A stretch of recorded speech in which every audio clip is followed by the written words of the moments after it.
ఒక top star నటించిన సినిమాను మీడియం రేంజ్ చిన్న సినిమాలు చాలా రేర్ గా డామినేట్ చేయడం అనేది జరుగుతూ ఉంటుంది. కానీ ఒక యానిమేషన్ మూవీ ఒక టాప్ స్టార్ మూవీని డామినేట్ చేయడం మాత్రం రీసెంట్ టైమ్ లో ఎప్పుడు జరగలేదు. ఫస్ట్ టైం ఇప్పుడే బాక్సాఫీస్ దగ్గర జరిగి సంచలనం సృష్టించిందని చెప్పాలి. బాక్సాఫీస్ దగ్గర జూలై 25న భారీ అంచనాల నడుమ power star Pawan Kalyan Harihara Veeramallu cinema release అవ్వగా అదే రోజున ఎలాంటి అంచనాలు లేని animation movie Mahavatar Narasimha cinema కూడా రిలీజ్ అయింది. తొలి రోజు వీరమల్లు 70 కోట్ల రేంజ్ లో గ్రాస్ కలెక్షన్ ను అందుకుంటే నరసింహ సినిమా 2.3 కోట్ల రేంజ్ లో ఓపెనింగ్స్ ని మాత్రమే సాధించింది.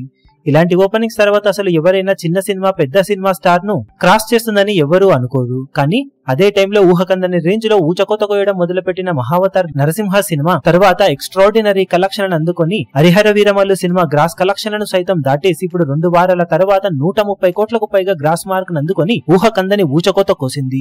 అదే సమయంలో ఫస్ట్ డే 70 కోట్లకు పైగా గ్రాస్ ఓపెనింగ్స్ అందుకున్న వీరమల్లు సినిమా 2 వారాలలో అతి కష్టం మీద 113 కోట్ల రేంజ్ లోనే గ్రాస్ మార్క్ ను అందుకోగా టాక్ తేడా కొట్టిన యానిమేషన్ మూవీ ఈ రేంజ్ లో ఇండియన్ సినిమా హిస్టరీలో సాధించని రేంజ్ లో కలెక్షన్ల ర్యాంపేజ్ ను చూపెడుతూ ఉండటం ఒక top star movie total run collection ను సైతం అవలీలగా క్రాస్ చేసి సంచలనం సృష్టించడం మాత్రం విశేషమేనని చెప్పవచ్చు. ఇదే టైంలో ఎప్పటి నుండో డిలే అయిన సినిమా మిక్స్డ్ టాక్ తో సెన్సేషనల్ ఓపెనింగ్స్ ని సొంతం చేసుకున్న లాంగ్ రన్ లో టాక్ ఇంపాక్ట్ వలన పూర్తిగా చేతులెత్తేసిన పరిస్థితులు ఏర్పడ్డాయి. ఫైనల్ రన్ లో 2 సినిమాల మధ్య తేడా ఏ రేంజ్ లో ఎన్ని కోట్ల తేడాతో ఉంటుందో చూడాలి. ఇప్పుడు ఈ వీడియో మీకు నచ్చినట్లయితే లైక్ చేయండి, షేర్ చేయండి, ఛానల్ ను సబ్స్క్రైబ్ చేయడం మాత్రం మరవకండి. ఏ చిన్న అప్డేట్ ను మిస్ అవ్వకూడదు అనుకుంటే బెల్ ఐకాన్ ను ప్రెస్ చేయండి.